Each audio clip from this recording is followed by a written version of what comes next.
And as per last week, this is the bit where I'm going to have to extend the music slightly, so it fits the 5 or 6 seconds. All right. Good evening or good afternoon, wherever you are watching this around the world. Hello there, my name is Paul Webber. Great to have you along today, and we're continuing the kind of theme of the X32 Behringer Mixer, which of course you will recognise like that. So we're going to be looking at that again today. But also on tonight's show, I'm going to be talking about Hornets. I know. I don't think not the musical instrument. That's a cornet. But no, the Hornet. We're going to talk about the Hornet tonight. We're also going to be talking wine. I know. I live above a pub, so what do you expect? So we're going to be talking about wine today. We're also going to be talking about audio inputs and outputs and the daily struggle that I went through in order to get tonight's stream up and running. Let me tell you, it was challenging, to say the least. And we're going to look at the effects on the X32. There are a number built in, and we're going to have a look at those individually. So if you guys are all okay and on board with all of that, let's get going, shall we?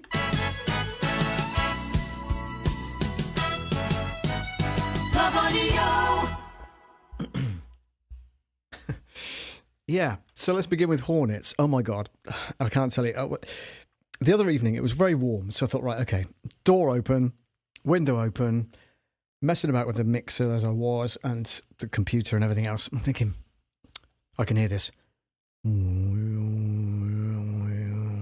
thinking, where's that coming from? It's like an audio thing. I'm going, I had the headphones on, I'm going, I can hear something like a really low drone. That's the only thing I can describe it as, is a really low drone. And then all of a sudden, I saw out the corner of my eye this huge thing, insect, obviously, and it was a hornet, and it had come in through the main door. Hi, I'm here, and it had gone up into the rafters of the this is kind of the arches of the roof space that I'm in, right? So it's come in, and it was buzzing around. I am petrified by wasps, bees, not flies so much, but yeah, definitely hornets. Very scared. I don't know if you remember, but there's a video of me doing a live stream from the garage that I used to do up at my ex's place in Columpton, and we discovered a hornet just above me when I was broadcasting live, and I actually left the stream. I just abandoned the live stream and dashed out of there because there was no way that I was continuing with this thing above me going bzzz, and it wasn't even that high. It was like bzzz. For some reason they've got a really low buzz, which they create with their wings, obviously, right? So I was petrified. Anyway, this thing was buzzing around. Luckily, sorry for all you animal fans out there, but I had some fly spray here. So I just put my finger on it and left my finger on it, and it just filled the kind of this quarter of the room with fly spray. And luckily the thing kind of dive bombed and went out, but to get some fresh air, I hope. So yeah, that's my Hornet story. Was not particularly impressed. It was very scary. I'm not hoping that's not going to happen again. The doors are shut tonight, so we're okay. We're not going to be disturbed. Fingers crossed. Right, so what else am I going to talk about? Oh yeah, wine. We did some wine tasting today. I know. You're all jealous. I get it. I have a bottle of Rioja. I've not opened it yet. Rioja, by the way, is an area, not a grape, as I discovered earlier. All right. So when you're asking for a Rioja, you're asking for a wine from that area. All right, so now you know. But no, it was fascinating. I made a few notes as well, and we've got a pack of stuff to learn. Kind of all about the wines that we sell, which is really good. And it gives us an opportunity, and thanks to Adam from Regency Wines, by the way, who came in and showed us the various ways that we can identify the wines, how we pronounce them. That was interesting. Also, which wine goes with which particular, which grape rather goes with which particular name of wine. That was also really cool. The grape varieties he talked about the aroma of wine as well, and he also talked about taste and body of the wine, which is really cool, and also the length at which the wine stays on your palate. It was just fascinating. Suffice to say, I had a lovely morning sampling some of the pub's wines. So yeah, thank you very much indeed. It was really good.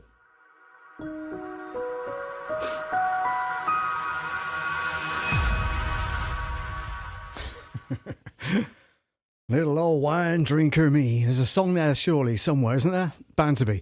All right, so we're going to talk about audio ins and outs. And because I've got the new Behringer, well, not the new Behringer X32, but Behringer X32, I, for some reason, couldn't get, and there must be some way of doing it. I think it's something to do with Windows Audio and bits and pieces and where it's kind of taking the feed from. But I couldn't get the mix that I'd created on the desk into the laptop and therefore down to the stream like you guys, right? So I'm thinking, oh, come on. And everything I put through the desk, even with every single fader down and muted, was still coming through to the stream. And I'm going, well, how does that work? I've got everything turned down.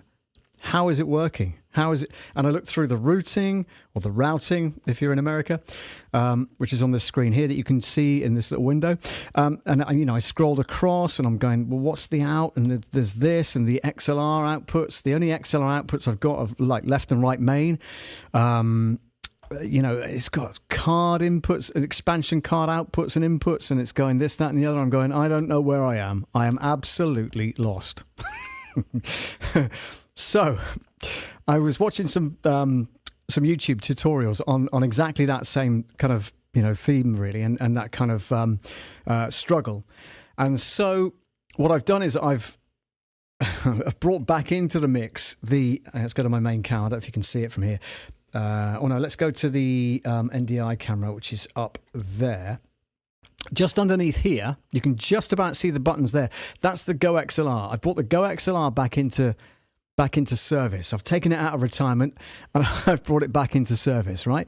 And so the copy of my outputs for the whole desk, left and right, is going to the XLR. And the XLR is then going to you guys. You guys, where are you? There. You can't do it, there we go. To the stream. So that was the only way that I could get and demonstrate the desk properly. And get it out of something and then back into the computer. There must be an easy way of doing it, right? And I'm looking at tutorials left, right, and centre. I've been watching hours of video to try and get it right. But we should be on track. So if I play something through the computer, that comes up here. Oh, not that, sorry, I beg your pardon. Hang on, let's move my notepad. It comes back on this channel here. So it's channel 9 and 10, which is channel 1 and 2 on the card. I've linked them so they're stereo, so they move together. You see that? So those two move together, okay? The microphone is on a separate channel, which is brilliant. So that's on this one here. So if I... then that obviously mutes the microphone. And then what I will be doing is bringing the my software, which is, of course, my software of choice being Studio One. So I'll be bringing Studio One into probably faders 11 and 12, which will be card 3 and 4. So fingers crossed I can bring that in as a separate feed to the desk, and then whatever that is coming out, you get to hear that via the GoXLR. So yeah, I was kind of pleased that I brought it back into alongside the GoXLR, obviously, but I brought it back into service out of retirement. But we won't do the bringing it in from Studio One Pro tonight. We'll do that maybe next week. All right. But what I wanted to demonstrate tonight, as well as telling you about all the struggles I have with the ins and outs and inputs and outputs and all sorts of stuff, is to demonstrate the effects on here. So let me just go over some of the things that I've got here on the mic channel here. So on the mic channel, I've got 48 volt phantom power. It's on the top left hand side. You can't really see that unless I go to NDI. There we go. So it's on the top left. I've got 48 volt phantom power. I don't need to use the phase switch because that does that, and it makes it all go down the middle of my head, which is really strange. It probably does the same thing if you were listening on headphones. I've got low cut on. Now, if I go to view, you'll see that on the main screen. If I go to, is that it? Yeah, that's it. So basically what that does is, if I move that, you can see that yellow box just there in the window. And if I go here, you should be able to see it a little closer. Not really. But if I roll that right off, then you can hear the bass notes coming through on the microphone. But if I turn that up slightly, what I'm doing is reducing the amount of bass coming through the microphone, and therefore down to yourselves on the stream. So I like to keep it about there. So I've got 82 hertz. Anything below that will be rolled off. It won't, you won't be able to hear that at all, which is fine. I've also got a little high shelf on here. So just for a little bit of sparkle on the top, you know how I like sparkly things. So I've got the sparkle on the top there. And if I view that, you can see all the different, parameters of my voice, if you like. So when I'm speaking, you can see I've got a lot of mid-range going on there. I've also got a lot of bass down this lower end, which is where it's going to be rolled off. But then at the top, I've got these sparkly bits. And then if we kind of do this, we can dial into where those sparkly bits are. And then you can either lower it, so you can actually drop that off, which sounds like I've got a lisp. But that takes all of that kind of top end off. Do you hear that? But I don't like the sound of that, so I'm going to bring that back. So that's where it should be natural, okay, which isn't too bad at all. But then if you want to put a bit of sparkle on it, that's a little too much. I'm just exaggerating the point, but you get the idea. And then you can move the frequency back and forward as to where you'd like that to sit. So you can see it peaking red where that notch is just there. And so what I'm going to do is just drop that down slightly so it's not quite so much. And yeah, as close to natural as I possibly can. I could lift the high mids if I wanted to, which is that one there. That's that pink one, but that's kind of giving it a bit more telephony sound. Hello, yes, you're through to, yeah, you know what I mean? So that's kind of quite a little bit harsh, but you can move that along and you can hear the difference in the tonality of that range of frequencies, yeah. So you pick the one that you don't like, and then what you do is you zero it out. So you then drop that like that. So it's kind of a dip instead of a raised hill like that. So it's just you dipping that out instead, and you can narrow the width of that. So you can get really, really fine with that control and move that up and down until you find the bit that you don't like. And then, like I say, notch it out or notch it up if you... Oh, my gosh, that's awful. So then you notch it out as to which bit you want to lower the frequency of, yeah? Hope that explains that a little bit. So that's that. And then I've got... that's the main left and right, so we don't really need to know too much about that. It's just going out left and right, as you probably understand, which is absolutely fine, left and right. What else can I tell you on this particular section here? This is what we called this is what they used to do. Like all of these kind of features used to be on analog channel strips. So this is called the channel strip, okay? But now they've kind of, given you more space and given you more options to kind of, tweak things and whatever else. I've got a gate on here as well. So if I take the gate off, you can hear the fan from my laptop. You can hear the fan from the mixer and any background noise in the room. If I put it on and stop talking, you hear absolutely nothing, which is exactly what you want it to do. So that's the gate. Compression, I've got compression on, take the compression off. Now the volume's really high. What I've done is put the compression on. It reduces the volume. I've not put too much gain on either. So I'm not putting too much makeup gain to bring it back up to, 7 or 8 decibels that I've lost. I'm just kind of leaving that like it is, which is cool. And then the EQ I've just explained, main, left and right bus. Mix bus sends. There's another button up here. Mix bus sends. So you press view on the thing, and it tells you if you're sending anything to the mix bus, which I am. Now this is where the effects come in. So if I put up mix bus 13, which is this one here, then you can now hear the echo, or the reverb, I should say. This is a room reverb. Okay. If we bring that down, gets back to 0. Bring the next one up. This is another room. It's like a bathroom or something. If I bring that down, then it goes to 0. And, you can dial in as much as you want. So you can have a little bit of subtle background there. You can hear that just about. And then the one next to that is like a flip-flop delay. Stereo delay. So it should be coming out of both speakers. And we'll dive in to do some adjustments on that in a minute. And then mix bus 16 has got like a Doppler, kind of a doubling effect. So it's like a phaser, if you like. So it's kind of affecting the signal to you guys, and it sounds a little bit like a phaser, if you know what that means. Okay, so drop that down. Don't need that for a minute. So we'll go into the effects section already, and this is what you see. So this is a vintage room one. Okay, so let's try and change some of the parameters on here. So let's bring up the vintage room. You can now see on the left-hand side the signal coming into that particular effect unit.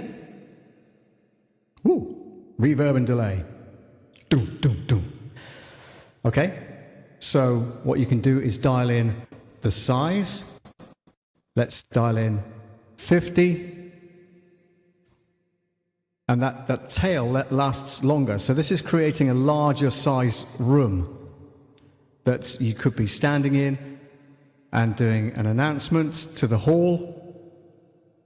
There's a hall with no furniture and no people in. So it's really large rather. So we're going to bring that down to, and also you can shrink it right down to 2, which is a bit weird. So this would be like, I don't know, like a tunnel or something like that, perhaps. Bring it up to 20. I think it was on 20, 22, 23. Something like that. Anyway, there we are. So density is the next button along. 1, 2, 3, 4, 5. So you can adjust the amount of reverb that this particular effect is giving you. Okay, let's bring that back up. It says ER level, and it's a percentage. It's currently on 22. So if I go higher, just trying to see what it does. Echo reverb. 2. Let's bring it down to 0. It doesn't really do a lot. Let's put it back up to 22%, which is where it was. And then level, of course, you've got how much level of effect. That's more effect than my voice is, but if I turn that right down, then obviously that's back to basics and just my voice with a little bit of the reverb on. And then bring it up to, let's say, 0 dB. So you're kind of getting half and half there. And it's got another layer, which you can then go down. So ER left, ER right. I don't know what that means. I'll have to do some research on that. Low multiply, 1.10, 1.10. So this is picking out frequencies and doing different things for you. So high multiply, this might be picking up, you can hear that now. So this is picking up the top end, like the ch-ch-ch. Hear that? So ch-ch. That's pretty cool, actually, isn't it? So let's bring that down to about midway, I reckon. But the low multiply will be multiplying the low frequencies of my voice. So bring that back to 0. Low cut, again, you can dial that in. And it's got a high cut as well, so you can take off the treble. Oh my gosh.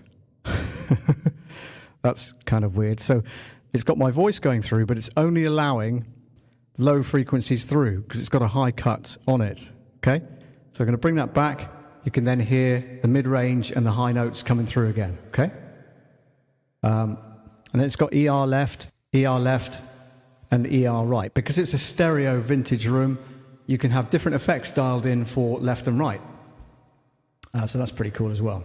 Okay, so that's a demonstration of the vintage room that's on this particular effects bus. Okay, so now we go back to bus 14. So I go to effects. Yeah, here we go. So scroll down, select. Oh, that's not it. Where are we? Hang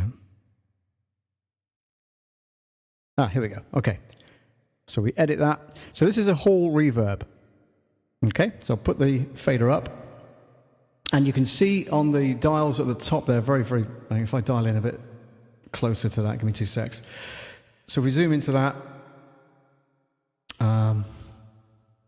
Let's see if I can get that a little closer for you.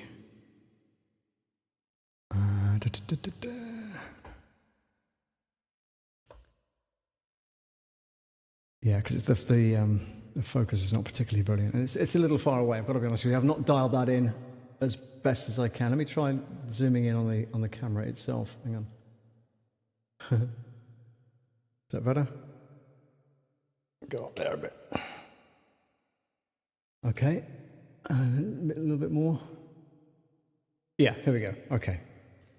So if I turn my overhead light off, let's see what happens. It may be okay. No, not much. Okay, let's leave that on. And I can probably go to setup. Yeah, main LED brightness. Let's try toning that down, if that's any easier to see. And go to effects. You should be able to see things moving now on that screen. Just here is where the level's coming in, and that's the level coming out. Okay. So again, pre-delay, you can dial that in. 1, 2. So actually, it's picking up sounds before the sounds have come to the effect, if that makes any sense. Decay is how long it takes to die away again. It's 1.57 seconds. That's on. I'm not going to change that. Size. This is the size of the room, so we can bring that down, and it's a smaller hall now. So you're going to get different sounds according to how you dial that in. Okay. Decay, and again, look, you can dial it in. It sounds like a shed now, right? So we're now in the shed. We're doing a bit of DIY, and again, you can change the size of the room slightly.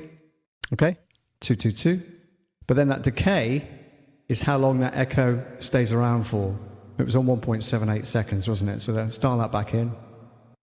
Bring the room size down slightly. Damping. It's on 5K, 74 hertz. Now, I'm not quite sure what that would do, but we'll leave it around 5K. Diffuse, okay? Now, I don't know what that does, but I'm moving this up and down. It doesn't seem to be doing much. Yeah, there's not a great deal of stuff, to be fair. Okay, and then you've got FX Home, and you can increase the level of the effect on this knob. Modulation speed. I've just moved layers, haven't I? Sorry. There we go. So the level can come down. I don't really want too much of that on there. So the voice, just like this, without any effects. And then back in, you can move the fader up, and then dial that back in again. So that's pretty cool. Level I'll leave there, so it's negative 4.5 dB. I don't really need too much of that. So that's that particular effect. Vintage room, there we go. So we're back again. So we've got a stereo delay on this next one, hang on. So this is your stereo delay. Yeah, kind of old-fashioned rock and roll records. So the mix is at 100%. So if I dial that back, what you get is, obviously 0 is my voice with no effect on it. and you bring it in, and then so you've got your voice coming up through the center of the mix, and then the stereo echo is going two sides, or the delay rather. All right. Time is at 223 milliseconds. So let's move that up. So that what you're doing is you can hear, and that's very confusing in my headphones, trust me. So I'm speaking, and it's coming out 483 milliseconds later.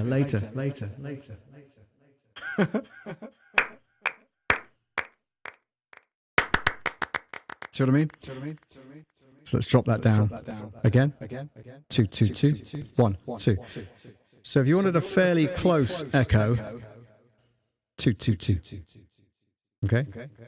Stereo, you can have mono. There's a cross-feed mode here as well. And there's a little screen right in the center here, which is changing when I change that, which is really bizarre. So what's happening is the left echo is going to the right echo is going to the left, the voice is going up through the middle. I think I'm going to leave it on stereo, to be fair. Factor L, factor R. Oh, right, okay. Can you hear that, guys? So in the left, it's carrying on longer than the right. And if I dial that in as well, 2. Okay, they're both the same now. So even though they're stereo, both of them are coming out at the same time. So if you wanted a flip-flop effect, you just change one of those slightly. Hang on. Stereo. Yeah. And then change that to 3. Oh, no, maybe not. Try that. 1, 2, 1. Okay. 2, 2. Okay, so you can have quarter notes, which is what you're hearing now, which is like a doubling effect. And then you've got 3/8, a half. That's like a half note. 2/3 of a note. A full one note. 2, 2, 2. 4/3. 4/3. My maths is hopeless. 3 2s. That's what it says. I'm just telling you what it says on here. 2. And then offset left and right. Whatever that means. Oh, okay. So we can drop that to 4 seconds. 1 second. 1 second. 2, 2, 2. 5 milliseconds. Nah, no idea. Anyway, you can get involved in lots of different stuff. Next one. Stereo chorus. Okay, so this is the kind of chorusy thing that I mentioned earlier. So this is on mix bus 16 of the mixing desk. So just above my fader there. This is going into the stereo chorus. So let's try and adjust some things here. We've got speed, we've got depth. So that's, you know, you can have that as deep as you want it to go. Depth left and depth right. But again, if you wanted a stereo effect, you get them fairly close together. Delay left and right, 23 milliseconds. 1, 2, 3, 4, 5. Yep, okay, that's fine. So let's put that up to 50. Both up to 50 now. And then mix 100%. And then if you dial that in, of course, you're just getting voice to 0.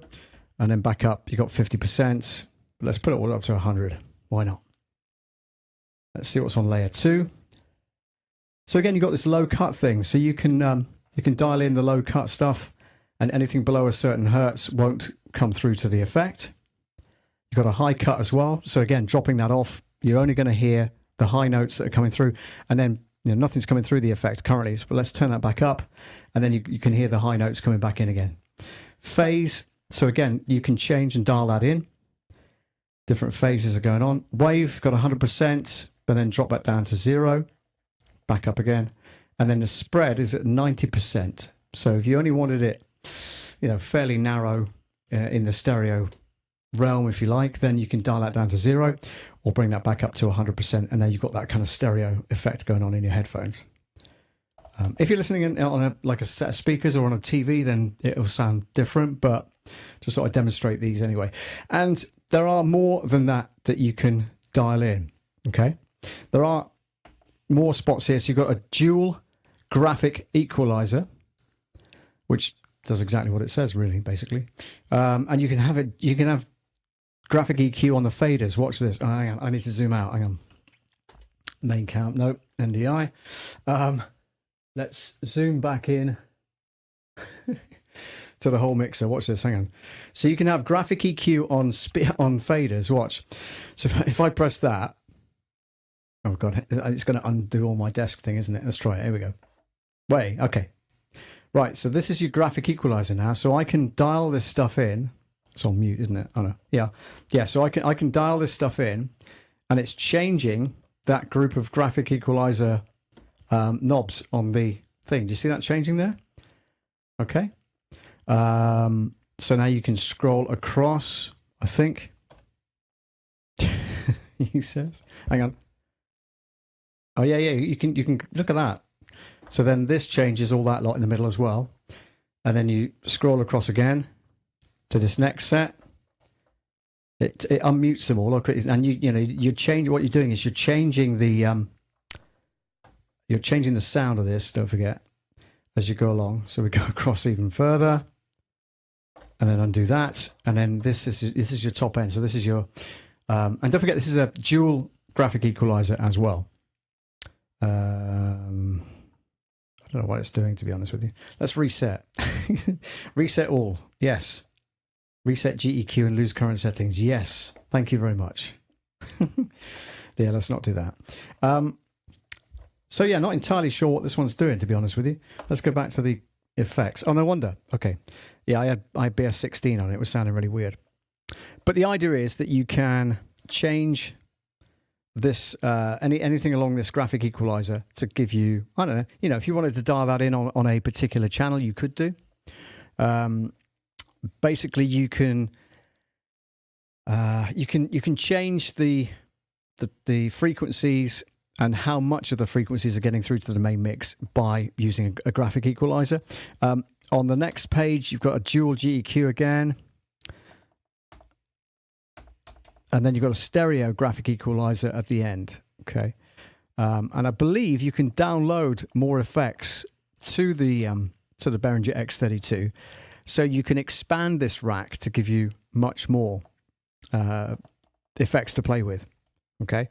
But we've just discovered 4 of them and a few graphic equalizers after that. So yeah, it's all pretty cool. FX 5 through 8. Okay. Interesting. There we go. On this side of the desk, you've just noticed these faders changed to a different level. These are DCAs, which is what's it called? VCAs were voltage controlled amplifiers. I think DCA is direct control amplifiers. So this would, if you mapped anything to this DCA, you could change the volume of it by up and down the fader, right? So you could send a whole mix to a DCA and then control it via these. There's 8 of those altogether, which is fab. Got to bring them all down because they're not really needed currently. But yeah, this over here, these are your effects returns. Okay, so if you wanted a certain amount of, and that's a stereo one, for instance. So 4 and 4 together, 3 and 3 together, 2 and 2 together, stereo, and then number 1 together as well. Okay. So let's go back to our effects, bring that up.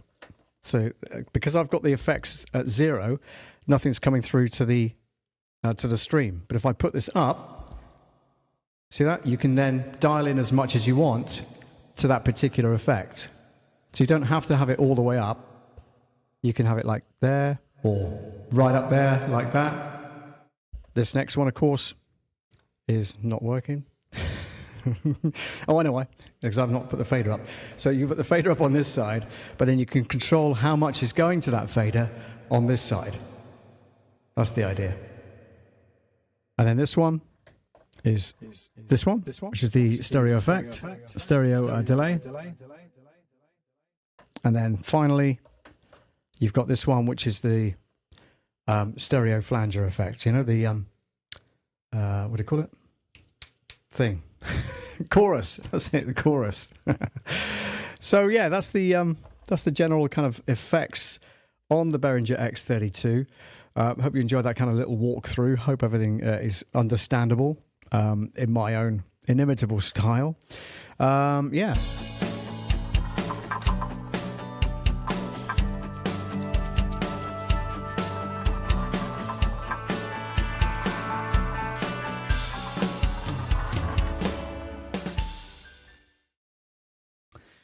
But I was so pleased, honestly, to be able to get something into the stream earlier. I'm thinking, I was racking my brains thinking, I've got to get this done. I've got to get this done. That's why I didn't really publish any, any warning of this particular stream or any thumbnail or anything, because I was struggling to get the audio in and out of the board and down the stream to you guys. So luckily, everything is working now, which is really good news.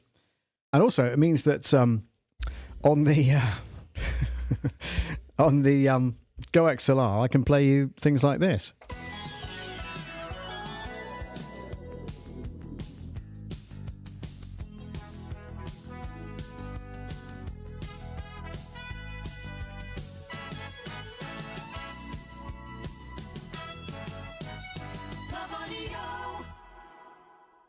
Or this. Or this. So yeah, you can still mess around with the buttons on there, which is good, and I can demonstrate some stuff on the board, which is good news. And we can obviously dive deeper into this. And if there's anything that if you are an X32 user, and there's something you want me to cover, I'm happy to bumble through it with you. If you want to drop something in the comments, if you're watching this on the replay, of course, don't forget to give it a like, and also don't forget to give it a subscribe as well. So subscribe to the channel if you've not already done so. That'll let you know when I'm going live next, and generally it's on a Monday night at 10 o'clock UK time, which of course is 5 p.m. Pacific if you're in the States. No, it's not. It's 5 p.m. Eastern and 2 p.m. Pacific. Until the clocks change, and then it all goes a bit weird for about a week or two, and then we're back on track. But yeah, if you've got anything you want me to cover on the X32, I'm happy to do some research on it and then share my knowledge with you guys, if you'd like me to. That is no pressure, and it will be a kind of a bumbling through it because I'm still novice at learning all this stuff. I did have the mixer before, as you probably know, but I didn't really dive into how it all works and everything. So I want to be doing a lot more of that, and finding out the workings of it and the ins and outs. The main issue that everybody's got with this thing, and they hold their hands up and say it, is the routing. It's a minefield, and you can get very quickly into the weeds by going down the route of the routing, going down the route of the routing, or whatever you call it. So that's why I'm steering away from that currently, because it's just it's not very nice, to be honest with you. So that's it for now. Thank you very much indeed for watching. If you like what you see, give it a thumbs up. That'd be brilliant. That helps the channel grow. And I look forward to seeing you on the next one. Take care. See you soon.